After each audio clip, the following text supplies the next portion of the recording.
মহান রব্বে কারিমের দরবারে অসংখ্য শুকরিয়া যে রব্বে কারিম দয়া করে মায়া করে অনুগ্রহ করে আমাদেরকে সুস্থ রেখে পবিত্র দিন জুমার দিনে আল্লাহ তাআলার পবিত্র ঘর মসজিদে আগে আগে আসার বসার কোরআন হাদিসের আলোকে কিছু কথা বলার ও শোনার তৌফিক দিচ্ছেন। সে রব্বে কারিমের দরবারে মন খুলে প্রাণ খুলে আওয়াজ করে বলি আলহামদুলিল্লাহ। আমরা আল্লাহ পাক রব্বুল আলামিনের পবিত্র কালামুল্লাহ, যে কালামুল্লাহকে আল্লাহ পাক রব্বুল আলামিন প্রেরণ করেছেন মানব জাতির মুক্তির জন্য, ওই কালামুল্লাহর অসংখ্য আয়াত থেকে গুরুত্বপূর্ণ একটা আয়াত তেলাওয়াত করেছি। রাসূল সাল্লাল্লাহু আলাইহি ওয়াসাল্লামের অসংখ্য অগণিত হাদিস মোবারক থেকে ছোট্ট একটা হাদিসের অংশ তেলাওয়াত করেছি। আল্লাহ পাক রব্বুল আলামিন যদি আমাদেরকে তৌফিক দান করে এই আয়াত এবং হাদিসের আলোকে কিছু কথা বলার চেষ্টা করব ইনশাআল্লাহ। ওমা তৌফিক ইল্লা বিল্লাহ। কোরআন শরীফের মধ্যে আল্লাহ পাক রব্বুল আলামিন মানব জাতি কিভাবে জীবন পরিচালনা করবে, কি করলে ভালো হবে, কি করলে মন্দ হবে, সবকিছু বলে দিয়েছেন। কিন্তু আজকে যে আয়াতটুকু আমি তেলাওয়াত করেছি, এই আয়াত এমন একটা আয়াত যে আয়াতের মধ্যে আল্লাহ পাক রব্বুল আলামিন আমাদের জানা একটা বিষয়কে, চূড়ান্ত একটা ফায়সালাকে আমাদেরকে আবার স্মরণ করাই দিয়েছেন। শুধু পৃথিবীর মধ্যে যত জাতি আছে, যত ধর্ম আছে, যত মত পথ আছে, প্রত্যেকের বিশ্বাস, প্রত্যেকের চিন্তা চেতনা সবকিছুই প্রায় আলাদা আলাদা। একজনের চিন্তার সাথে আরেকজনের চিন্তা কি মিলে না। এক ধর্মের চিন্তার সাথে আরেক ধর্মের চিন্তা মিলে না। এক দেশের মানুষের সাথে আরেক দেশের মানুষের সংস্কৃতি মিলে না। শুধু এতটুকু না, আমাদের পরিবারের মধ্যেও বাবার সাথে ছেলের চিন্তা মিলে না, মার সাথে মার মেয়ের চিন্তা মিলে না, স্বামীর সাথে স্ত্রীর চিন্তা মিলে না। যদি সবকিছু মিলে যেত, সংসার আর কোন চিন্তা থাকতো, টেনশন থাকতো? সবাই মিলে দিলে চলতো। কিন্তু আল্লাহ পাক রব্বুল আলামিন আজকের আমাদের এই আয়াতের মধ্যে এমন একটা আয়াত বলছেন যে আয়াতের ক্ষেত্রে আমাদের সকলের চিন্তা মিলুক অথবা না মিলুক, আমরা সবাই এই বিষয়ের উপর একমত। সবাই এই বিষয়ের উপর কয়মত বলেন? চাইছে মুসলমান হোক, হিন্দু হোক, কাফের হোক, বৌদ্ধ হোক, যে কোনো ধর্ম অনুসরণ করুক, আল্লাহ পাক যে কথাটা বলছেন এই কথার উপর, মানে তারা কোরআনকে মানুক অথবা না মানুক, কিন্তু এই কথার উপর সবাই একটি মত, একমত। কথাটা একটু শুনেন, আপনারা বুঝবেন। আল্লাহ বলতেছেন, আপনারা অনেকবার অসংখ্যবার আয়াতটা শুনছেন হয়তো। আল্লাহ বলতেছেন কুল্লু নাফসিন যায়িকাতুল নাফসুন, এমন বস্তু, এমন জিনিস যার প্রাণ আছে, যার কি আছে? আল্লাহ পাক রব্বুল আলামিন বলতেছেন যার প্রাণ আছে এমন প্রত্যেক জিনিস মৃত্যুর স্বাদ গ্রহণ করতে হবে। মৃত্যুর স্বাদ কি করতে হবে? আচ্ছা বলেন, আমাদের পৃথিবীর মধ্যে যত মানুষ আছে, চাই সে ইসলাম ধর্ম মানুক না মানুক, ধনী কালো, দেশ ভিন্নতা, কিন্তু এই কথার উপর সবাই একমত কিনা বলেন? আমরা যে মরতে হবে, সবাই একমত না? এখনো পর্যন্ত কেউ বলে নাই যে না আমার মরতে হবে না। হ্যাঁ, যদি সে বলে যে আমার মরতে হবে না, দিন শেষে তারও কি করতে হয়? মরতে হয়। দেখতেছে মরতে হয়। পৃথিবীর মধ্যে এমন কেউ নাই যে আজও পর্যন্ত সে মৃত্যু থেকে পলায়ন করতে পারছে। আল্লাহ পাক রব্বুল আলামিন কোরআন শরীফের আরো অনেক আয়াতের মধ্যে এই বিষয়গুলো অনেক শক্ত করে বলছেন। আইনামা তাকুনু ইউদরিকুমুল মাউত ওয়ালাউ কুনতুম ফি বুরুজিম মুশাইয়াদা। একটা বিষয় কি, আল্লাহ পাক রব্বুল আলামিন এখন যে আয়াতটা বলছেন, এই আয়াতটা কেন বলছেন আপনাদেরকে আমি বলি। আল্লাহ পাক বলতেছেন, শোনো, তোমরা যেখানেই থাকো না কেন, মৃত্যু তোমাদেরকে গ্রাস করবেই করবে। অন্য কিছু তোমাদেরকে ধরুক অথবা না ধরুক, মৃত্যু তোমাদেরকে ধরবে। আল্লাহ বলতেছেন ওয়ালাউ কুনতুম ফি বুরুজিম মুশাইয়াদা, যদি শক্তিশালী শক্ত কোনো গম্বুজের ভিতরে ঢুকে যাও আর চতুর্দিক থেকে সমস্ত দরজা জানালা সব বন্ধ করে দাও, সেখানেও মৃত্যু আসবে। আল্লাহ বলতেছেন। তো এই বিষয়টা তো আমরা জানি মৃত্যু যে আসবে। আল্লাহ তাআলা এই কথাগুলো আমাদেরকে বলেন কেন? আরেক আয়াতের মধ্যে আল্লাহ তাআলা এইভাবে বলতেছেন যে শোনো, তুমি যেখানেই চলে যাও না কেন, যত দূরবর্তী স্থানে চলে যাও, যত মজবুত পিলারের মধ্যে ঢুকে যাও, সেখানে মৃত্যু তোমার আসবে। আল্লাহ তাআলা এই কথাগুলো বলতেছেন এই কারণে। আপনাদেরকে আমি ছোট্ট একটা গল্প শোনাই। আমি একবার এক জানাজার মধ্যে গেলাম। যার জানাজা পড়তে গেছি তার বয়স 25 থেকে 30 হবে। তাহলে আমাদের দেশের নিয়ম অনুযায়ী আমরা মনে করি যে এই বয়সটা মৃত্যুর বয়স না। অথচ মৃত্যুর কিন্তু কোনো বয়স নাই, আছে? মাঝখান দিয়ে আপনাদেরকে ছোট্ট একটা কথা বলে ফেলি। আমাদের কেউ যদি 70, 80, 90 বছর বয়সে মরে, মারা যায়, ইন্তেকাল করে, তখন আমরা বলি কি যে মরছে, তার মৃত্যুটা ঠিক আছে। হ্যাঁ, বৃদ্ধ হয়েছে, এই জন্য ঠিক আছে, বয়স সন্ধিকাল পার করার কারণে সে মারা গেছে, সঠিক সময়ে মরছে। কিন্তু এর আগে যদি কেউ মারা যায় 40, 30, 25, 20, 15, 10, আমরা তখন কি বলি বলেন তো আমাদের দেশের পরিভাষায়? অকাল মৃত্যু। কি মৃত্যু বলেন? আপনাদেরকে আমি দুইটা বিষয় আজকে বলবো। তো এই যে আমরা যারা পেপার পত্রিকার মধ্যে, বইয়ের মধ্যে বা এলানের মধ্যে, অনেক সময় মাইকিনের মধ্যে বলা হয়, খবরের মধ্যে বলা হয় যে অমুকের অকাল মৃত্যুতে আমরা গভীর শোকাহত, বলেন নাউজুবিল্লাহ। কেন নাউজুবিল্লাহ বলবেন আমি আপনাদেরকে বলি, বুঝবেন। মৃত্যুর কোন বয়স আছে বলেন? মানে অকাল মৃত্যু মানে কি? মূলত এখন তার মৃত্যু হওয়ার কথা না, কিন্তু মরে গেছে। বিষয়টা এমন হয়ে গেছে না, আল্লাহ হয়তো ভুলে তাকে নিয়ে গেছে, তার মৃত্যু হওয়ার কথা না, আল্লাহর ফেরেশতা তাকে তুলে নিয়ে গেছে। অথচ মুহাদ্দিসিনে কেরামগণ সবাই এই বিষয়ের উপর একমত, অকাল মৃত্যু বলতে কোনো মৃত্যু নাই। কারণ কি জানেন? আল্লাহ পাক রব্বুল আলামিন স্পষ্ট করে বলছেন যে ইজা জা আজালুন, প্রত্যেকের নির্দিষ্ট একটা সময় আছে, যখন এই সময়টা চলে আসবে লা ইস্তাখিরুনা সাআতা ওয়ালা ইস্তাকদিমুন। এই ঘোষণা কার? আল্লাহ বলতেছেন যখন নির্দিষ্ট সময়টা চলে আসবে তখন 1 সেকেন্ড পিছনেও করা হবে না, 1 সেকেন্ড সামনেও করা হবে না, বিন্দু পরিমাণ সময় তাকে আর দেওয়া হবে না। এখন 15 বছর বয়সে যে মরছে তার মৃত্যু অকাল মৃত্যু হয় কি করে? আল্লাহ তো স্পষ্ট বলে দিচ্ছেন যে মৃত্যুর জন্য নির্দিষ্ট একটা টাইম আছে, নির্দিষ্ট একটা কি আছে? টাইম আছে। এই ঘোষণা দিচ্ছেন তো স্বয়ং কে? যিনি সৃষ্টি করছেন তিনি বলতেছেন যে প্রত্যেককে আমি নির্দিষ্ট মেয়াদের মধ্যে বাধাই করে দিছি। এই নির্দিষ্ট সময়টা যখন চলে আসবে, স্পষ্ট শব্দ দেখেন, লা ইস্তাখিরুনা সাআতা ওয়ালা ইস্তাকদিমুন। বিন্দু পরিমাণ সময় পিছনেও নেওয়া হবে না, বিন্দু পরিমাণ সময় সামনেও নেওয়া হবে না। যখন সময় চলে আসবে ঠিক তখনই তার মৃত্যু হয়ে যাবে। এই ঘোষণা কার? এখন আমি যখন বলতেছি না, তার মৃত্যু আরো পরে হওয়ার কথা ছিল, এখন হয়ে গেছে মানে অকাল মৃত্যু হয়েছে। কি মৃত্যু হয়েছে? তো আমি কি আল্লাহর কথার সাথে একমত করলাম না দ্বিমত করলাম? একরকম দ্বিমত করলাম। যে আল্লাহ আপনি বলতেছেন যে মৃত্যুর সময় মতো হয়েছে, আমার তো মনে হইতেছে সময় মতো মরছে না, মাত্র 20 বছর বয়স, এখন কি তার মরার বয়স হয়েছে? আমরা এই কথা বলবো যখন মরে তখনই তার মৃত্যুর সময়, ঠিক কিনা বলেন? এখন থেকে আমরা কেউ এই শব্দ আর উচ্চারণ করবো না, অকাল মৃত্যু এই কথা আমরা বলবো না, একটা বিষয়। আরেকটা বিষয় হলো, কোন ব্যক্তি যখন মৃত্যু সজ্জায় শায়িত থাকে, মরবে মরবে ভাব, একদিন দুদিন এভাবে পড়ে থাকে, বা আমরা বুঝতেছি সে মারা যাবে আর বাঁচবে না, তখন বইয়ের মধ্যে লিখতে গিয়ে, পত্রিকার মধ্যে লিখতে গিয়ে বা আমরা বলতে গিয়ে বলি কি, সে মৃত্যুর সাথে পাঞ্জা লড়তেছে। মৃত্যুর সাথে কি লড়তেছে? পাঞ্জা লড়তেছে। আমরা পাঞ্জা লড়ি কার সাথে বলেন? ধরেন আমি যদি আপনার সাথে পাঞ্জা লড়ি, আমি আর আপনার কাছাকাছি, ঠিক না বলেন? একটা 10 বছরের শিশুকে একটা 50 বছরের মানুষের সাথে পাঞ্জা লড়তে দিবে কেউ? দিবে? একটা 5 বছরের শিশু তাকে 25 বছরের যুবকের সাথে পাঞ্জা লড়তে দিবে? হ্যাঁ, এটা কিভাবে সম্ভব? পাঞ্জা কিভাবে লড়ে? এটা পাঞ্জা হইব না, এটা ফাও কাজ হইব, ঠিক না বলেন?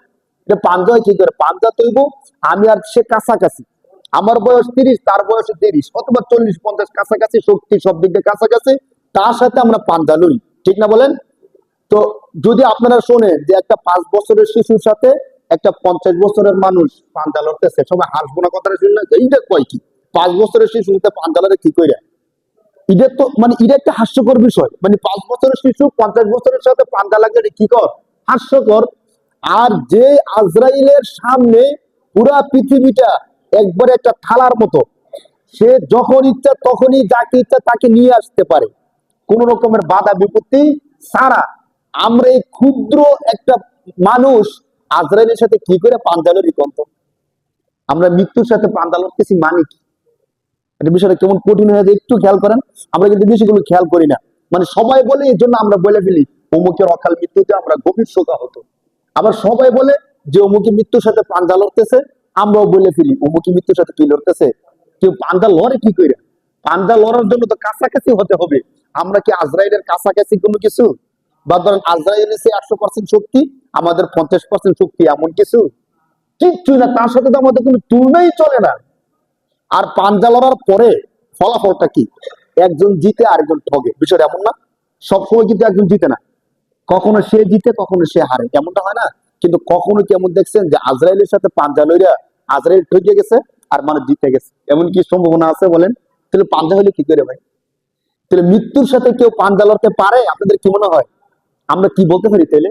এর মোরাদিফ শব্দ, সমর্থবোধক শব্দ হইতে পারে মৃত্যু সজ্জায় শায়িত। মৃত্যু সজ্জায় এখনো মৃত্যুবরণ করে নাই, মৃত্যু করবে করবে ভাব। তাহলে আমরা শব্দটা কি বলতে পারি বলেন? মৃত্যু শয্যায় শায়িত। এখন থেকে আমরা আর কেউ বলবো না যে অমুকে মৃত্যুর সাথে কি লড়তেছে। এই কথাটা সম্পূর্ণ ভুল। মৃত্যুর সাথে পাঞ্জা লড়া পৃথিবীর কোন মানুষের সাথে সম্ভব না, সে যত ক্ষমতাবানই হোক না কেন। যদি সম্ভব হইতো তাহলে কেউ না কেউ পাঞ্জা লড়ে সে জিতে যেত আর আজরাইল ঠকে যেত। একবার আজরাইল জিততো, আরেকবার মানুষে জিততো, কিন্তু কখনো তো আমরা শুনছি না যে আজরাইলের সাথে পাঞ্জা লড়া সে মৃত্যু থেকে বাঁচিয়ে এসে পড়ছে। যার মৃত্যু যখন আসার, তার মৃত্যু আসবেই আসবে, বাঁচার কোনো সুযোগ আমাদের নাই। তাহলে যে দুইটা শব্দ বললাম, এক নাম্বার কি শব্দ বলছিলাম বলেন? যে অমুকের অকাল মৃত্যু। অকাল মৃত্যু বলতে পৃথিবীতে কোনো কিছু নাই। অকাল মৃত্যু শব্দটা কে বললে গুনাহগার হওয়ার সম্ভাবনা অনেক বেশি, অনেক বেশি। কেন?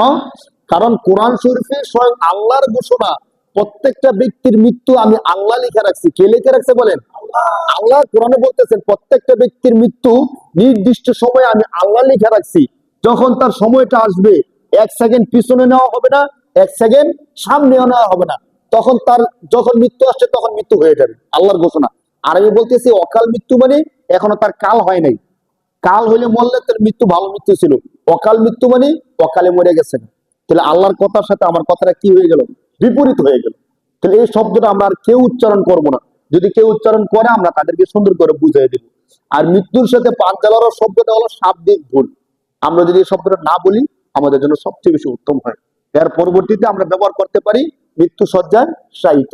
তো আমি যে আলোচনাটা শুরু করছিলাম, আল্লাহ পাক রব্বুল আলামিন আমাদেরকে স্মরণ করাই দিচ্ছেন, ঘোষণা দিচ্ছেন না। কিন্তু ঘোষণা হয় এমন জিনিস, যে জিনিস আমরা জানি না, আমরা মানি না। কিছু কিছু বিষয় আছে আমরা জানি না এবং আমরা মানি না। অনেক মানুষ আছে জানে না, মানে না। জান্নাতের বিষয় অনেক মানুষ জানে না, আবার অনেক মানুষ জান্নাতের বিষয় মানে না। ওই বিষয়গুলো আল্লাহ ঘোষণা দেন। কিন্তু মৃত্যুর যে বিষয়টা আল্লাহ এই আয়াতের মধ্যে বলছেন, কুল্লু নাফসিন যায়িকাতুল মাউত, প্রতিটা প্রাণীকে মৃত্যুর স্বাদ গ্রহণ করতে হবে। আল্লাহ এটা ঘোষণা দিয়েছেন না, আল্লাহ জানাই দিয়েছেন মৃত্যুর স্বাদ যে গ্রহণ করতে হবে। এটা আমরা জানি কি জানি না বলেন? আমাদেরকে আবার আল্লাহ স্মরণ করাই দিয়েছেন, বান্দা তোমাকে আবার স্মরণ করে দিয়েছি। কেন স্মরণ করাই দিয়েছেন? আমি ওই কথাটা বলতে গেছিলাম। যখন গেলাম তার জানাজার মধ্যে, ওই যে একটা লোকের জানাজায় গেছিলাম, তার মৃত্যু হয়েছিল 25-30 বছর বয়সে। এখান থেকে আমরা অকাল মৃত্যুর বিষয়টা চলে আসছে। তো তার জানাজা হবে, মানুষ বলা বলা বলা বলি করতেছিল, এত অল্প বয়সে লোকটা মারা গেল, আর এই কত ভালো ছিল, এই ছিল, আরো তো অনেক সময় পাওয়ার ছিল, কিন্তু এত অল্প বয়সে মারা গেল।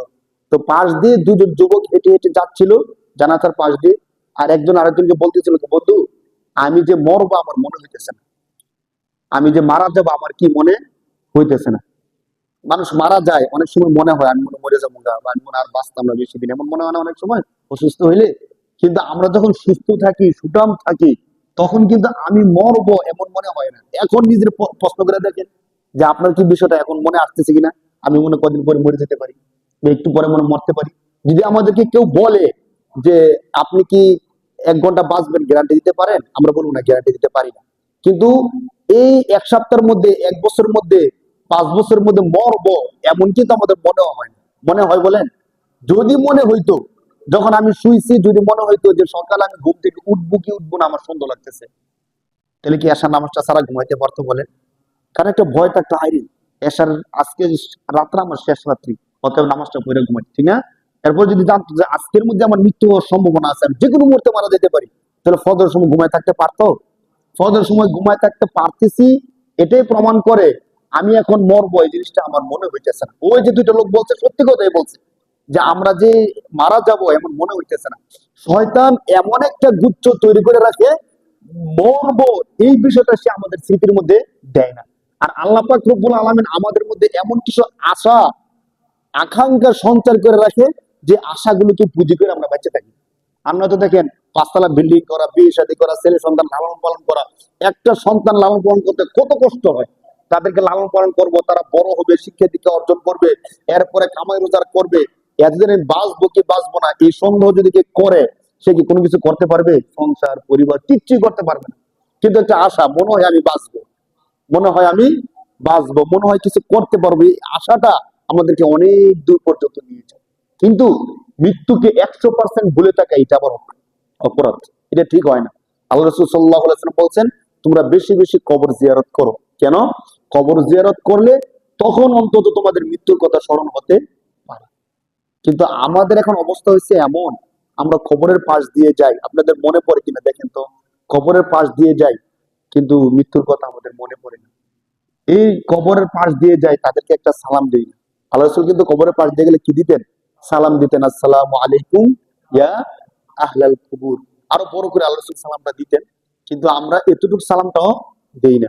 অর্থ কি? আসসালামু আলাইকুম ইয়া আহলাল কুবুর, হে কবরবাসীগণ, তোমাদের উপর আল্লাহ তাআলা শান্তি বর্ষণ করুন। এই দোয়াটা আমরা তাদের জন্য কিন্তু করি না, মনেই পড়ে না। কত অহরহ কবরের সামনে দিয়ে আমরা হেঁটে হেঁটে যাই। যদি আমাদের মনে পড়তো যে আজকে কবরের মধ্যে যে ব্যক্তিটা শুয়ে আছে, হতে পারে পরের দিন ওই ব্যক্তির সাথে আমিও গিয়ে শুয়ে থাকবো, তখন আমার পাশ দিয়ে যদি একজন ব্যক্তি চলে যায় যে নাকি আমাকে সালামটাও দিল না, তখন আমার কাছে কেমন লাগবে বলেন? যারে ধরেন আমরা চীনা পরিচয় ছিলাম, ঠিক আছে, আমি মারা গেলাম, খবরে আছি, আপনি আমার পাশ দিয়ে গেলেন, সালাম দিলেন না, তখন আমার কি মনে হবে? যে তুমি আমার পাশ দিয়ে যাইতেছো, দুনিয়ায় থাকতে তো কত আনন্দ ফুর্তি করছি, আর আজকে আমার পাশ দিয়ে যাইতেছো, আমার জন্য মুনাজাত করবা দূরের কথা, একটা সালাম অন্তত আমাকে দিয়ে গেল না। কারণ কবরের মধ্যে যারা থাকে তারা যত কাজই করে, কোনো কাজ আল্লাহর দরবারে কবুল হয় না। হয় কোন আমল কাজ টাজ কবরে চোখ দুইটা বন্ধ হওয়ার পরে কোনো কিছু কাজে লাগে না। কিন্তু যতক্ষণ পর্যন্ত চোখটা খোলা আছে, আমি জীবিত আছি, আমি দোয়া করলে আমার দোয়াটা আল্লাহ কবুল করতে হয়। তো দেখেন, মৃত্যুর বিষয়টা এমন কঠিন জিনিস, আল্লাহ পাক রব্বুল আলামিন আমাদেরকে স্মরণ করাই দিয়েছেন এই জন্যই, যাতে করে ওই যে লোক দুটো বলছিল যে আমরা যে মারা যাব মনে হইতেছে না, মনে হয় না, এই জন্য আল্লাহ আমাদেরকে স্মরণ করাই দেয়, বান্দা তুমি যেখানেই থাকো, যত কঠিন, আল্লাহ বলতেছেন ওয়ালাউ কুনতুম ফি বুরুজিম মুশাইয়াদা, শক্তিশালী, শক্ত, কঠিন, মজবুত কোন খাম গম্বুজের মধ্যে যদি তুমি ঢুকে থাকো, সেখানেও মৃত্যু তোমাকে কি করবে? ধরবেই ধরবে। মৃত্যুর বিষয় আলোচনা করতে গিয়ে বুখারী শরীফের একটা হাদিস আসছে। হাদিসের মধ্যে আম্মাজান আয়েশা রাদিয়াল্লাহু তাআলা বলেন, আল্লাহ রাসূল সাল্লাল্লাহু আলাইহি সাল্লাম যখন অসুস্থ হয়ে গেলেন সর্বশেষ দিনগুলোতে, যে অসুস্থতা থেকে আল্লাহ রাসূল আর সুস্থ হয়নি, দুনিয়া ছেড়ে চলে গেছেন, সর্বশেষ দিনে যেদিন আল্লাহ রাসূল সাল্লাল্লাহু আলাইহি সাল্লামের মৃত্যুটা হবে, আল্লাহ রাসূল সাল্লাল্লাহু আলাইহি সাল্লাম প্রচুর মৃত্যু কষ্ট পাইতেছিলেন। মৃত্যুর কষ্ট যে কত ভয়াবহ আপনারা একটু চিন্তা করেন। পৃথিবীর মধ্যে শ্রেষ্ঠ যদি কেউ থাকে, আল্লাহ রসুলের থেকে শ্রেষ্ঠ কেউ আছে মনে হয় বলেন? পৃথিবীর সমস্ত ওলামায়ে কেরাম বলেন, সমস্ত মুহাদ্দিসিন মুফতিয়ানে কেরাম একমত, আল্লাহ তাআলার পরে আল্লাহর সৃষ্টির মধ্যে সবচেয়ে দামি কে? এই কথার উপর আমরা সবাই একমত না বলেন? আমরা তো একমত, সমস্ত ওলামায়ে কেরাম যেন কি একমত, সে যে দলের হোক, যাই করুক না কেন, পৃথিবীর মধ্যে সবচেয়ে দামি কে আল্লাহর পরে? বলবে কে? আমাদের নবী মুহাম্মদুর রাসূলুল্লাহ। এই দয়ার নবী, মায়ার নবী, যিনি সারাটা জীবন আমাদের জন্য কান্না করতে করতে শেষ করছেন, দিনকে দিন মনে করেন নাই, রাতকে রাত মনে করেন নাই, নিজের সুখ শান্তির কোনো চিন্তা করেন নাই, উম্মতের ধারে ধারে পারে পারে গিয়ে গিয়ে শুধু বলতো ইয়া আইয়ুহান নাস কুলু লা ইলাহা ইল্লাল্লাহ। এমনও হয়েছে এক ব্যক্তি সম্পর্কে বলা হয়েছে সে ইসলাম ধর্ম গ্রহণ করবেই না, করবেই না। আল্লাহ বলতেছেন একজনকে ক্ষমা করার ব্যাপারে, বলতেছেন আল্লাহ তাআলা যে আপনি যদি তার জন্য 70 বারও ক্ষমা চান, আমি আল্লাহ তাকে কি করবো না? ক্ষমা করবো না। রাসূলুল্লাহ তখন বলতেছেন যে আল্লাহ তো বলছে 70 বার ক্ষমা চাইলে আল্লাহ কি করবে না? ক্ষমা করবে না। আমি যদি জানতে পারতাম যে 70-এর বেশি ক্ষমা চাইলে আল্লাহ ক্ষমা করবে, আমি 70-এর বেশি তার জন্য ক্ষমা চাইতাম। সুবহানাল্লাহ, কেমন নবী, চিন্তা করে দেখেন। উম্মতের মায়ায় মুনাফেক যারা ছিল, রাসূলকে সারা জীবন কষ্ট করছেন, ওই মুনাফেক যখন মারা যেত তখন রাসূল তার জন্য দোয়া করতো, তার কবরের কাছে যাইতো। আল্লাহ তাআলা কোরআনের আয়াত নাযিল করে বলে দিছে, ওয়ালা তুসাল্লি আলা আহাদিন মিনহুম মাতা আলা কবর। হে রাসূল, আজকে থেকে আপনাকে আমি আল্লাহ বলতেছি, কোন মুনাফেক যদি মারা যায়, আপনি নবী তার কবরের সামনে যাবেন না। আল্লাহু আকবার। এই কথা কে বলতেছে? আল্লাহ বলতেছে যে নবী, মুনাফেক মারা গেলে আপনি তার কবরের কাছে যায়েন না। কারণ আপনি নবী যখন কবরের সামনে যান, আমার কাছে একটা আবদার করেন, তখন তো আমি পুরো করতে হয়, তাকে ক্ষমা করতে হয়। এই জন্য আল্লাহ আয়াত নাজিল করে 10 নম্বর পারার 19 নম্বর পৃষ্ঠা সূরা তাওবার মধ্যে আল্লাহ আয়াত নাজিল করে দিছে। এরপরে শুরুতে তো বলছে ইস্তাগফির লাহুম আও লা তাস্তাগফির লাহুম ইন তাস্তাগফির লাহুম 70 মাররা। আল্লাহ বলতেছেন আপনি, হে নবী, আপনি তাদের জন্য ক্ষমা চান অথবা না চান, যদি 70 বারও ক্ষমা চান, আমি আল্লাহ তাদেরকে ক্ষমা করব না। এরপরে শেষের দিকে আল্লাহ বলতেছেন মুনাফিক কেউ মারা গেলে তার কবরের সামনে নবী আপনি যায়েন না। চিন্তা করে দেখেন তো, একটা ব্যক্তির কখন বলতে হয় যে খবরের সামনে যায় না? কত দয়া মায়া রহমতের নবী আমাদের নবী ছিলেন। ওই নবী সারাটা জীবন উম্মতের জন্য শেষ করে দিয়া, দেখেন শুধু সময় পেয়েছে 23 বছরের জিন্দেগি। কতটুকু সময় পেয়েছে বলেন? 63 বছরের মধ্যে 40 বছর বয়সে তো নবুয়ত পাইলেন। তো 40 বছরে পাওয়ার পরে 63 বছর হলে মাঝখানে কতদিন? 23 বছর। এই 23 বছরের মধ্যে জাহিলিয়াতের জমানাকে পরিবর্তন করে স্বর্ণযুগ বানাই দিছে। সুবহানাল্লাহ। কি যুগ বানাই দিছে বলেন? স্বর্ণযুগ বানাই দিছে নবী। যে ওমর শুধুমাত্র অফার পাইয়া আবু জেহেল একটা মজলিস ডাকছে, মানে তখনকার জাহিলিয়াতের অবস্থাটা কি ছিল অনেকগুলো উদাহরণ দেওয়া যায়। শুধু উমর রাদিয়াল্লাহু তাআলার উদাহরণটা দেখেন। ইসলামের আগে আবু জেহেল আল্লাহ রাসূল সাল্লাল্লাহু আলাইহি সাল্লামকে দুনিয়া থেকে শেষ করে দিল। সে আল্লাহ রাসূলকে রাখবো না প্ল্যান করছে। এখন কিভাবে শেষ করা যায়? সে সবাই ডাকছে, যারা শক্তিশালী আছে সাহসী আছে সবাই ডাকছে। ডাইকে এনে বলতেছে, তোমাদের মধ্যে কেউ যদি মুহাম্মদ সাল্লাল্লাহু আলাইহি সাল্লামের মাথা নিয়ে আসতে পারো, নাউজুবিল্লাহ, আমি তাকে 100 উট দিব। বলেন নাউজুবিল্লাহ। কয়শো উট দিবে? ওটের কিন্তু বহু দাম। তখনকার সময়ে ওটের মূল্য ছিল সবচেয়ে বেশি। উট দিয়ে মানুষ মালামাল আনা নেওয়া করতো, সফর হদর সবকিছু তাদের উট দিয়ে হইতো। যে যত বেশি উটের মালিক ছিল তার প্রভাব প্রতিপত্তি সমাজে বেশি ছিল। তো 100 উট তো সহজ কথা না। কিন্তু সহজ কথা না ঠিক, নবীজির মাথা আনাও তো সহজ কথা না। সহজ কথা, যদিও নবীজির পক্ষে তখন কেউ নাই, দুর্বল, কিন্তু তার তো একটা বংশ আছে, কুরাইশ বংশ, হাশিমি বংশ, আব্দুল মুত্তালিব, আবু তালেব, তারা তখনকার সময় সর্দার ছিল। তো ওই বংশের একটা লোকের জবাই করে দিব, আর কেউ কি কিছু বলবো না? অবশ্যই বলবো। এই ভয়টা তো মানুষের মধ্যে ছিল, থাকার কারণে 100 উটের অফার পাইয়াও কেউ রাজি হইতেছিল না। নবীদের মাথা নিয়ে আসবো এমন কেউ রাজি হইতেছে না। তখন দেখেন মজলিসের মধ্যে ছিল ওমর। ওমর দাঁড়ায় বলতেছে, আপনি যদি এই মূর্তির নামে শপথ করে বলেন যে আমাকে 100 উট দিবেন, তাহলে আমি গিয়ে মাথা নিয়ে আসবো। তা আবু জাহেল বলছে, ঠিক আছে, আমি হুবলের নামে শপথ করে বলতেছি, তাদের মূর্তির নাম, বড় মূর্তির নাম হুবল, আমি হুবলের নামে শপথ করে বলতেছি 100 উট দেবো, তুমি যাও মাথা নিয়ে আসো। উমর যখন দাঁড়াইছে, তখন আশেপাশে যারা ছিল তারা বলছে, এতক্ষণে ঠিক আছে, এই ব্যক্তির দ্বারাই সম্ভব মাথা কাটতে নিয়ে আস, অন্য কারো দ্বারা এই বিষয়টা সম্ভব না। এটা তো ঘটনা, গল্প। আপনাদেরকে এখন আমি একটু ইয়ার পরিসংখ্যানের মধ্যে যাই। দেখেন, এখন সে একচুয়ালি আবু জেহেল যে ঘোষণা করলো যে তার মাথাটা নিয়ে আসে 100 উট দেবো, যার মাথা নিয়ে আসতে ঘোষণা দিছে তার অপরাধটা কি আমারে বলে? আমাদের নবীজির কি বাস্তবতায় কোনো অপরাধ ছিল? কাউরে মারছে না, কাউরে গালি দিছে না, কাউর 10 টাকা নিয়ে খাইছে?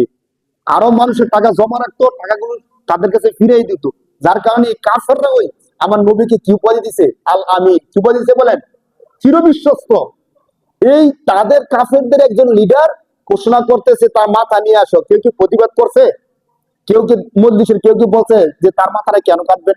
তার অপরাধটা কি আমাকে বলেন? আপনাকে একটা গালি দিছে বা আপনার কোন শত্রুতা করছে, আপনার বাড়ি থেকে একবেলা খাবার নিয়ে খাইয়ে গেছে, তাকে মারবেন কেন? কেউ কি কথাটা বলছে? মানে তখনকার জাহিলিয়াতের পর্যায়টা কেমন ছিল দেখেন।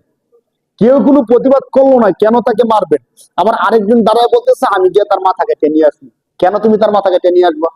তার সাথে তোমার শত্রুতা কি? তোমাকে সে কোনোদিন গালি দিছে, কিচ্ছু একটা করছে? কিচ্ছু করে নাই। এরপরও সে শুধু উট পাইবে এর জন্য আরেকজনে কি আনতে যাইতেছে? মাথা কেটে নিয়ে যেতে যেতেছে। দুইজন যুবক একসাথে বসে রয়েছে, একটা গর্ভবতী মহিলা পাশ দিয়ে হাইটে যাইতেছে। আমি জাহিলিয়াতের অবস্থাটা বুঝাইতেছি। তো তখনকার সময় বাজি ধরা প্রচলন ছিল বেশি। তো একজন যুবক বলতেছে, বলতো এই মহিলার পেটের মধ্যে বাচ্চাটা কি ছেলে না মেয়ে? কয়, আমার মনে হয় বাচ্চাটা মেয়ে হবে। কয়, না, আমার মনে হয় বাচ্চাটা ছেলেই। বুঝবো কি করে? তখন তো টেস্টের কোনো সিস্টেম নাই। তখনকার সিস্টেম হলো, যদি ছেলে হয় তাহলে তোর আমি 1000 টাকা দিব, আর যদি মেয়ে হয় তুই আমার 1000 টাকা দিবি। ঠিক আছে, চল দেখি পেটের বাচ্চাটা কি। মেয়েটারে ধরলো, শোয়াইলো, শোয়া পেটটা কাটিয়া পরে বাচ্চারা বের করে দেখছে বাচ্চারা ছেলে নাকি মেয়ে। প্রতিবাদ করার কোনো সুযোগ নাই। চিন্তা করে দেখেন, মানে তখনকার জাহিলিয়াতের অবস্থাটা কেমন ছিল। বাবা যখন সন্তান, কন্যা সন্তান হইতো, সাথে সাথে সন্তানটাকে নিয়ে মাটিতে পুঁতে পুঁতে ফেলত। বাস্তবতা ছিল তখন এমন, কন্যা সন্তান হইলে মানুষ নিজেকে অনেক ছোট্ট মনে করতো, অপমানিত হইতো। আমার ঘরে একটা কন্যা সন্তান হয়েছে মানে আমি সমাজের, আমার মান কমে গেছে এমন মনে করতাম। যে গল্পটা হাদিসের মধ্যে আসছে, যখন এক সাহাবীর ঘরে, সাহাবী তো পরে হয়েছে জাহিলিয়াতের জমানার মধ্যে, যখন তার ঘরে কন্যা সন্তান হয়েছে, স্ত্রী জানে যে আমার স্বামী জানতে পারলে আমার এই সন্তানকে কি করে ফেলবে? মাইরা ফেলবে। এখন স্বামী আছে সফরে, তারা 6 মাস সফরে চলে যেত ব্যবসার জন্য। এখন স্বামী সফরে থাকতে থাকতেই মা এই মেয়েকে নানির বাড়িতে দিয়ে দিচ্ছে, যাতে করে বাবা এসে জানতেও না পারে, মারতেও না পারে। তো নানির বাড়িতে আর কয়দিন থাকা যায়? মেয়েটা নানির বাড়িতে বড় হয়েছে, কিছুদিন থাকছে। পরবর্তীতে যখন বাড়িতে আসছে, বাবা সবকিছু জানছে, শুনছে যেটা তার মেয়ে, এবং মেয়েও খুব সুন্দর, নম্র, ভদ্র, বাবা বাবা বলে বলে। কয়েক বছর হয়ে গেছে, হাঁটতে পারে, চলতে পারে। এখন কিন্তু ওই সময়টা কিন্তু মেয়ের প্রতি, ছেলের প্রতি মানুষের মায়া অনেক বেশি থাকে না? কিন্তু জাহিলিয়াতের পর্যায়টা কেমন হলে ওই লোকটা 100% প্ল্যান করে নিছে যে এই কন্যা সন্তানকে আমি কি কি করে ফেলবো, মাইরে ফেলবো। আপনারা ইতিহাস জানেন। পরে তারে বলছে যে চলো চলো, তোমাকে নিয়ে আমি তোমার নানির বাড়িতে যাবো। মারে বলছে তারা সাজাই দাও, তারা তার নানির বাড়িতে নিয়ে যাবো। মূলত নানির বাড়িতে নেওয়া উদ্দেশ্য না, রাস্তায় গর্ত করে গর্তের মধ্যে তাকে মেরে ফেলা উদ্দেশ্য। যে কাজটা করছে সে রসুলের কাছে এসে কান্না করতেছিল, আর এই গল্পটা বলতেছিল যে আল্লাহ রসুল, আমি তো ইসলাম ধর্ম গ্রহণ করছি, কিন্তু ইসলাম ধর্ম গ্রহণ করার আগে আমি এমন এক মারাত্মক কাজ করছি, আমার মনে হয় সব ক্ষমা করলেও আল্লাহ এই গুণটা ক্ষমা করবে না। সে কান্না করতেছিল আর বারবার এই কথাটা বলতেছিল। তো আল্লাহ রসুল কৌতূহল জাগলো যে তুমি কি এমন গুণা করছো যে আল্লাহ সব ক্ষমা করলো, এই গুণাটা আল্লাহ ক্ষমা করবো না? তখন সে গল্পটা বলতেছে যে আল্লাহ রসুল, আমার যে মেয়েকে আমি জানতে পারছি এটা আমার মেয়ে, এত ভালো, বাবা বাবা করে সবকিছু করে, এরপর আমার পাষাণ হৃদয় গড়লো না, বরং আমি প্ল্যান করলাম তাকে কিভাবে হত্যা করা যায়। তাকে তার মার কাছ থেকে সাজায় নিয়ে নিলাম যে তার নানির বাড়িতে নিয়ে যাব। নানির বাড়িতে নিব বলে যখন রাস্তায় নিলাম, যে বাড়ি দিয়ে নানির বাড়িতে যাই ওই রাস্তা ছাড়া অন্য রাস্তা দিয়ে যাইতেছিলাম, তখন মেয়েটা আমার বলতেছিল যে বাবা, নানির বাড়ি তো এই রাস্তা না, নানির বাড়ি তো অন্য রাস্তায়। তাই আমি বললাম যে এই রাস্তা হলো সংক্ষিপ্ত রাস্তা, এই রাস্তা দিয়েও যাওয়া যায়, চলো। তখন যাওয়ার পরে যখন সামনে গিয়ে সে গর্ত করতেছিল, মেয়েটা বারবার জিজ্ঞেস করতেছিল বাবা এখানে গর্ত কেন করেন? বাবা তো কিছু বলে না, বাবার তো জানাই আছে কেন গর্ত করতেছে। তো গর্ত করতে করতে, আরবের গরম তো আপনারা জানেন, সে ঘেমে যাচ্ছিল, বাবা বারবার ঘেমে যাচ্ছিল, আর মেয়েটা গিয়ে তার ঘাম মুছে দিছিল যে বাবা ঘেমে যেতেছে। আপনি চিন্তা করেন তখন আপনার অবস্থাটা কেমন হইতো। এমনি কিন্তু আমরা মেয়েদেরকে আদর করি বেশি, ঠিক কিনা বলেন? স্বাভাবিকভাবে মেয়েদেরকে আমরা কি করি বেশি? আদর করি বেশি। এটা অনেক অনেক ভালো। আপনাদেরকে আমি হাদিসের অনুবাদটা শোনাই। আল্লাহ রসুল সাল্লাল্লাহু আলাইহি সাল্লাম একবার সাহাবাদেরকে বয়ান করতেছিলেন যে যদি কারো ঘরে 3টা কন্যা সন্তান হয়, কয়টা কন্যা সন্তান হয়? 3টা কন্যা সন্তান হয়। আর এই কন্যা সন্তানগুলোকে কেউ সঠিকভাবে লালন পালন করে, ধর্মীয় শিক্ষা দিয়ে তাদেরকে উপযুক্ত কোনো ব্যক্তির হাতে তুলে দিতে পারে, আল্লাহ তাআলা তাকে 3টা জান্নাত দান করেন। বলেন সুবহানাল্লাহ। এক সাহাবী দাঁড়ায় বলতেছে আল্লাহ রাসূল, যদি 2টা কন্যা সন্তান হয়? তিনি বলতেছে 2টা জান্নাত। আল্লাহ রাসূল, যদি একটা কন্যা সন্তান হয়? আল্লাহ রাসূল কি বলছে বলেন? একটা জান্নাত। বলেন সুবহানাল্লাহ। এখন যদি 100টা ছেলে সন্তান হয়? 100টা জান্নাত? এমন কিচ্ছু বলে নাই। ভাববে দেখেন, মানে ছেলে সন্তান হলে যে কোনো ফজিলত নাই বা কোনো কিছু নাই, এটা আমার বাদ, কিন্তু রাসূল এই সম্পর্কে কিছু বলে নাই। কন্যা, মেয়ে, নারী জাতিকে আল্লাহ এবং আল্লাহ রাসূল কতটা সম্মান দিয়েছে আপনি চিন্তা করে দেখেন। অথচ এখানে কিন্তু আমরা রাগ করা উচিত ছিল যে আল্লাহ একটা কন্যা সন্তান হলে একটা জান্নাত, তাহলে 2টা ছেলে সন্তান হলে একটা জান্নাত দেন অন্তত, অথবা 5টা ছেলে সন্তান হলে একটা জান্নাত দেন না। কারণ কষ্ট তো কোনো দিক দিয়ে কম হয় না। মেয়েদেরকে পালতে যেমন কষ্ট, ছেলেদেরকে পালতে কষ্ট হয় না বলেন? গর্ভ ধারণ করার সময়, গর্ভ থেকে বের হওয়ার সময় কষ্ট তো অনেকটা কাছাকাছি হয়। তো একটা কন্যা সন্তান হলে যদি একটা জান্নাত হয়, তাহলে অন্তত 2টা ছেলে সন্তান হলে একটা জান্নাত দেন। এমন কোন কথা কোরআনে কোথাও আছে? আজও পর্যন্ত কোনো আলেম বলছে? বলে নাই কিন্তু। এরপরও যদি আমাদের দেশের নারীরা বলে যে ইসলাম আমাদেরকে অধিকার দেয় নাই, ইসলাম আমাদেরকে সম্মান দেয় নাই, সমস্ত অধিকার পুরুষতান্ত্রিক সমাজে পুরুষরা সমস্ত অধিকার নিয়ে গেছে, কথা সত্য না মিথ্যা? মিথ্যা। এই স্লোগান দিয়ে মেয়েদেরকে ঘর থেকে বের করে নিয়ে আসতে চায়। তারা চায় মেয়েরা যদি ঘরের মধ্যে বসে থাকে তাহলে তাদের চোখ জুড়ায় না। মেয়েরা যদি ল্যাংটা উলঙ্গ না হয়, তাহলে সুশীল নামে যারা ভণ্ড আছে তাদের চোখের খোরাক, তাদের জিনার খোরাক, তাদের মনের খোরাক হয় না। সমস্ত মেয়ে যদি বোরকা পরে চলাফেরা করে, ঘরের মধ্যে থাকে, তো তারা তো চোখ জুড়াইতে পারে না, অস্থিরতা সমাজের মধ্যে ছড়াই দিতে পারে না। ইহুদিদের সমস্ত, তাদের সবচেয়ে বড় চ্যালেঞ্জ এবং এজেন্ডা হলো মেয়েদেরকে উলঙ্গ করে রাস্তায় নিয়ে আসা। তারা জানে যে পৃথিবীর মধ্যে যত দ্রুত অশ্লীলতা ছড়ায় দেওয়া যাবে তত দ্রুত কিয়ামতকে নিয়ে আসা সম্ভব। বলেন নাউজুবিল্লাহ। ইহুদিরা জানে। আর মুসলমানদের ইমানটা নষ্ট করার সবচেয়ে বড় সিস্টেম হলো মেয়েদেরকে ঘর থেকে বের করে নিয়ে আসা। আমরা ততক্ষণ পর্যন্ত আমাদের ইমানকে নষ্ট করি না যতক্ষণ পর্যন্ত মেয়েদের ফাঁদে না পড়ি। একটা মানুষ সে যত মুত্তাকি হোক, কোন একটা নারীর চক্রান্তে যদি পড়ে, তার ইমান, আমল, আখলাক সব শেষ, সব শেষ। তখন সে মনে রাখতে পারে না সে কি মুসলমান নাকি মুসলমান না, সে কি মানুষ নাকি মানুষ না, কিচ্ছু মনে থাকে না।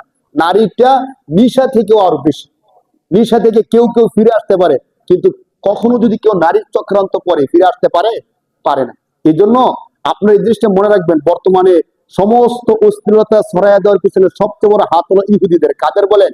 ইহুদিদের।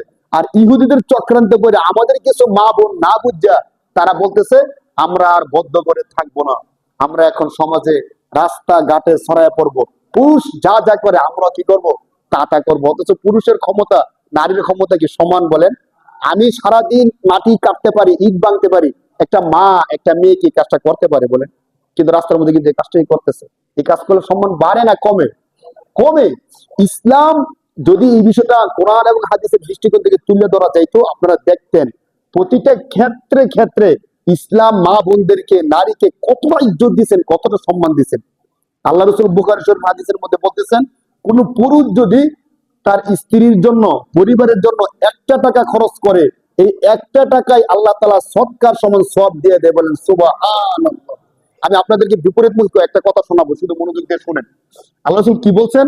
কোন পুরুষ যদি কোন স্ত্রীর জন্য পরিবারের জন্য 1 টাকা খরচ করে, যদি 100 টাকা খরচ করে, তো 100 সদকার সমান সওয়াব। 1 লাখ টাকা খরচ করলে 1 লক্ষ টাকা সদকার সমান সওয়াব দিবে। চিন্তা করে দেখেন। কিন্তু এমন কোনো কথা নাই, কোন নারী যদি কোন পুরুষের জন্য খরচ করে, তাহলে 1 টাকা খরচ করলে একটা সদকার সমান সওয়াব, এমন কোনো কথা কোরআন হাদিসে নাই। আবার দেখেন, বুখারী শরীফের আরেক হাদিসের মধ্যে আসছে, কোন স্বামী যদি তার স্ত্রীর মুখে লোকমা তুলে দেয়, একদম স্পষ্ট হাদিস, কোন স্বামী যদি তার স্ত্রীর মুখে কি তুলে দেয়, লোকমা তুলে দেয়, তাহলে সদকার সমান সওয়াব। বলেন সুবহানাল্লাহ। কিন্তু কোন স্ত্রী যদি কোন স্বামীর মুখে লোকমা তুলে দেয়, কিসের সমান সওয়াব, এমন কোনো কথা নেই।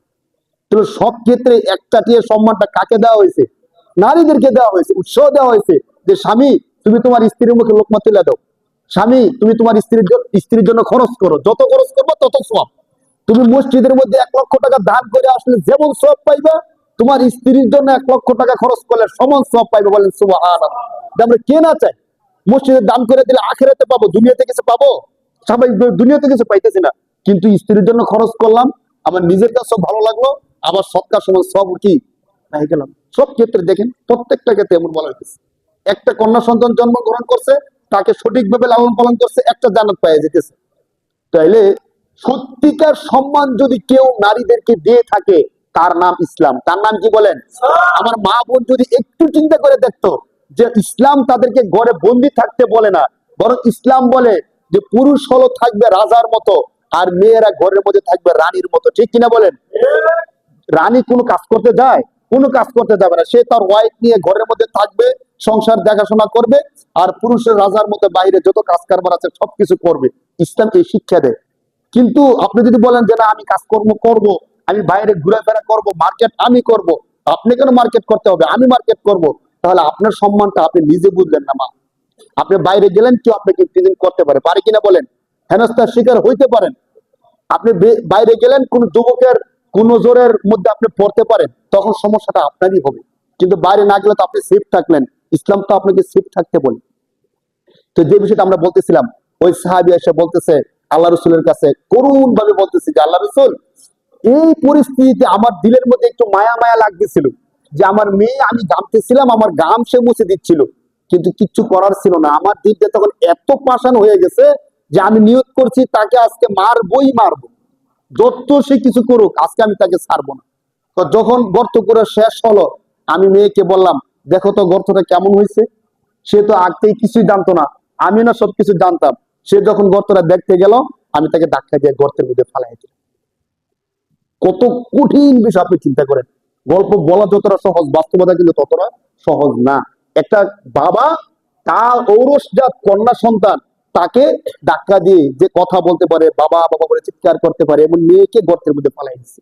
গর্তের মধ্যে ফালাই দিয়ে যখন মাটি চাপা দিচ্ছিল, তখন গিয়ে মেয়েটা বুঝতে পারছে যে বাবা তো আমাকে মারতে আসছে, আমাকে বাসাইতে আনে নাই, আমাকে নানির বাড়িতে নেওয়ার জন্য আনে নাই। কিতাবের মধ্যে আসছে, ইতিহাসের মধ্যে, তখন মেয়েটা একটা কথা বলছিল যে বাবা আপনি আমাকে মাইরেন না, আপনি আমাকে বাঁচতে দেন, আমাকে কোথাও চলে যেতে দেন। আমি জীবনে কোনো দিন আপনি যে আমার বাবা এই বলে আমি পরিচয় দিব না। আমি আপনার পরিচয় দিলে না আপনার সমস্যা হবে, আপনি সমাজে ছোট হবেন, আপনার মান সম্মান নষ্ট হয়ে যাবে। আপনি যে আমার বাবা, আমি জীবনে কোনোদিন পরিচয় দিব না, এরপর আমাকে বাঁচতে দেন। সাহাবী বলতেছেন, আল্লাহ রসুল, এরপরও আমি তাকে বাঁচতে দিয়ে দিই। আমি মাটি চাপা দিয়ে তাকে সেখানে শেষ করে দিয়ে আসছি। আল্লাহ রসুল, আল্লাহ কি আমার এই অপরাধরা ক্ষমা করবে? বাকি তখন তো তারা করছে বুঝছে নাকি না বুঝছে, জাহিলিয়াতের জমানায় না বুঝার কারণে এই কাজগুলো করছিল। আল্লাহ রাসূল সাল্লাল্লাহু আলাইহি ওয়াসাল্লাম বলেন, আল ইসলামু ইয়াহদিমু মা কানা ক্বাবলা। কেউ যদি ইসলাম ধর্ম গ্রহণ করে তার অতীতের সমস্ত গুনাহ আল্লাহ ক্ষমা করে দেয়। বলেন সুবহানাল্লাহ। এখনকার সময় আইসা মাঝখানে আল্লাহ রাসূল সাল্লাল্লাহু আলাইহি সাল্লাম এই সম্মানগুলো নারীদেরকে দেওয়ার কারণে পুরুষ সমাজে নারীদের মর্যাদা অনেক বেশি বেড়ে গেছে, অনেক বেশি বেড়ে গেছে।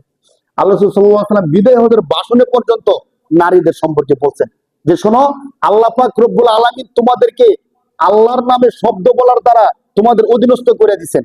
এর মানে তুমি তার মালিক না, তুমি তাকে যা ইচ্ছা তা করতে পারো না। নারীদের ব্যাপারে আল্লাহ রাসূল বিদায় হজের ভাষণে পর্যন্ত বলে গেছেন। কিন্তু আমাদের সময় যত যাইতেছে, আমি আপনাদেরকে বলি, দেখেন আমার কথার সাথে আপনাদের চিন্তা চেতনা মিলে কিনা। মানে যত আমরা কিয়ামতের কাছাকাছি যাচ্ছি তত আবার জাহিলিয়াতের জমানা ফিরে আসতেছে। একটু চিন্তা করেন, তখনকার সময়ে বাচ্চাটা পৃথিবীতে আসার পরে যখন জানতে পারছে ছেলে নাকি মেয়ে হয়েছে, মেয়ে, তখন প্ল্যান করছে কিভাবে মারা যায়, কিভাবে তাকে শেষ করে দেওয়া যায়। কিন্তু এখনকার সময়ে আমরা যখন টেস্ট করে জানতে পারি পেটের বাচ্চাটা মেয়ে, তখন থেকে প্ল্যান করি বাচ্চাটাকে কিভাবে শেষ করা যায়। আপনারা জানেন কিনা, এমন অনেক বিষয় আছে। আমার নিজের কানে শোনা পার্শ্ববর্তী ঘরের মধ্যে এমন হয়েছে, তার কয়েকটা মেয়ে হয়েছে, দরিদ্র মানুষ। এরপরে যখন আবার জানতে পারছে পরবর্তী বাচ্চাটা কি হবে, মেয়ে হবে, তখনকার থেকে তার উপর মানসিক টর্চার শুরু হয়ে গেছে।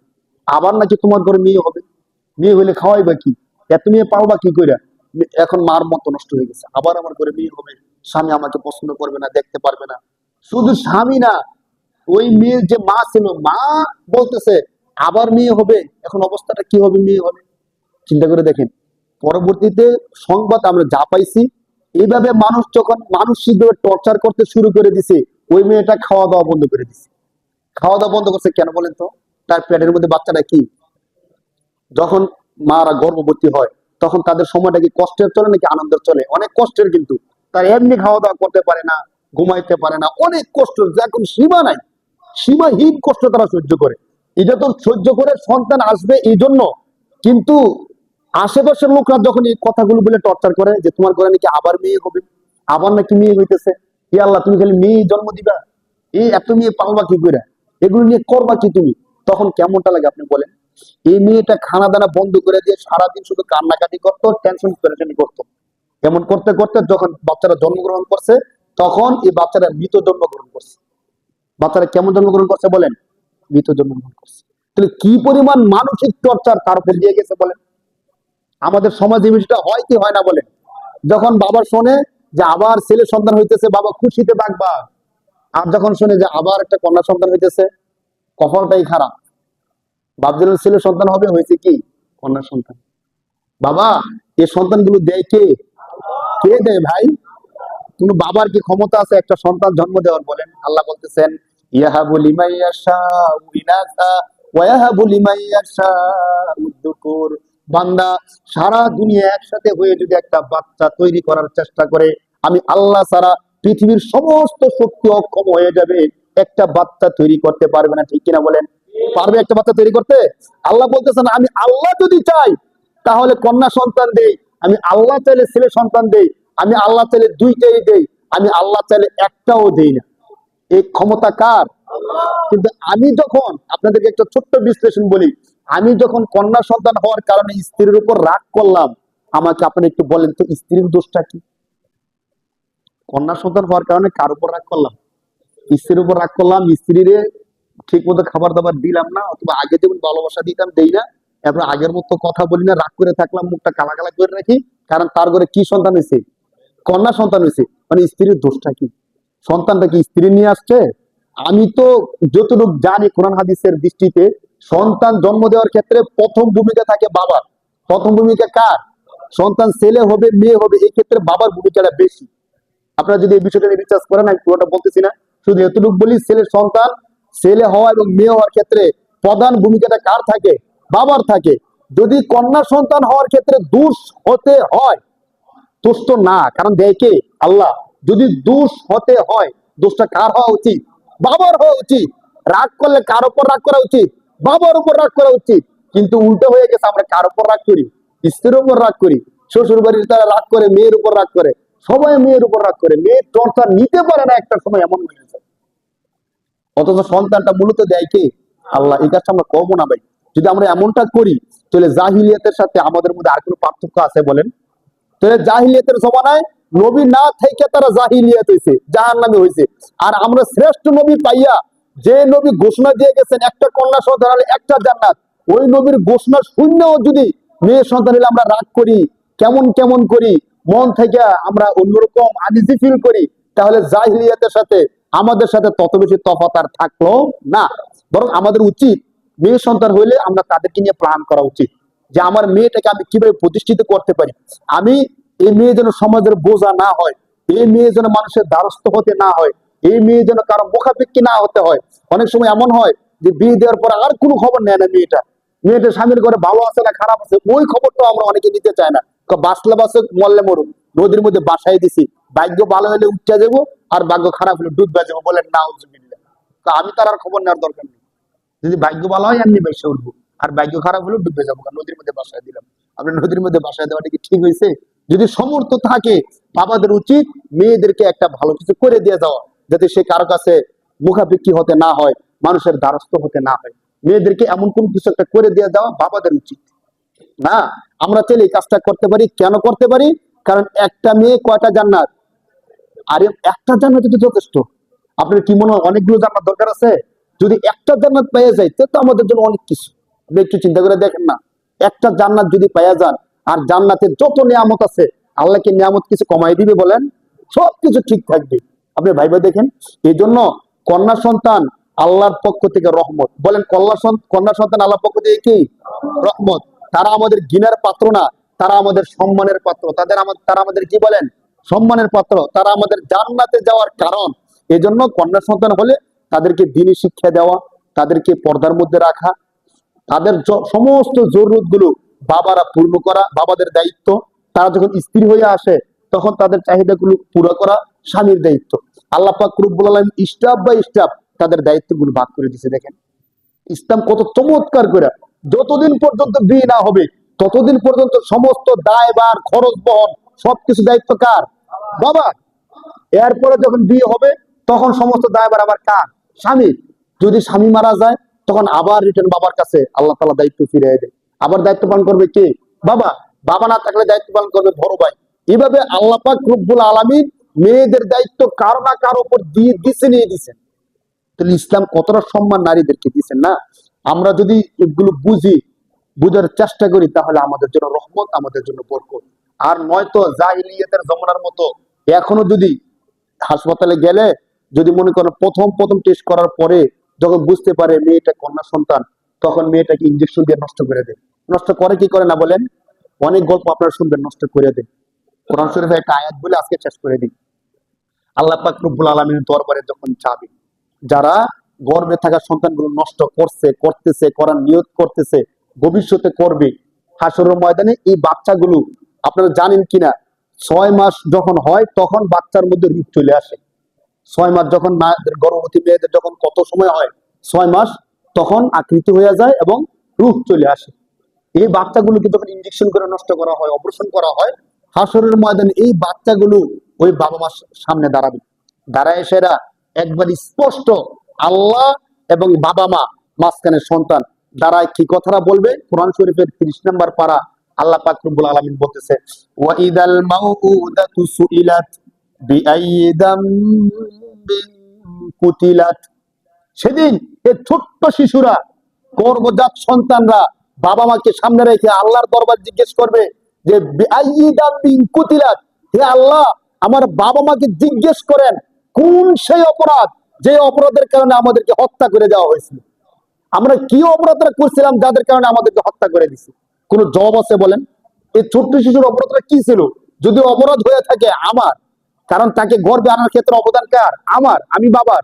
গর্ভে আনার ক্ষেত্রে অবদান মার। তাহলে হত্যা করলে তো আমাকে হত্যা করা উচিত, হত্যা করলে আমার স্ত্রীকে হত্যা করা উচিত। এই গর্ভজাত সন্তানটাকে কেন আমরা ইনজেকশন দিয়ে হত্যা করে দিই, কেন অপারেশনের মাধ্যমে তাদেরকে হত্যা করে দিই বলে?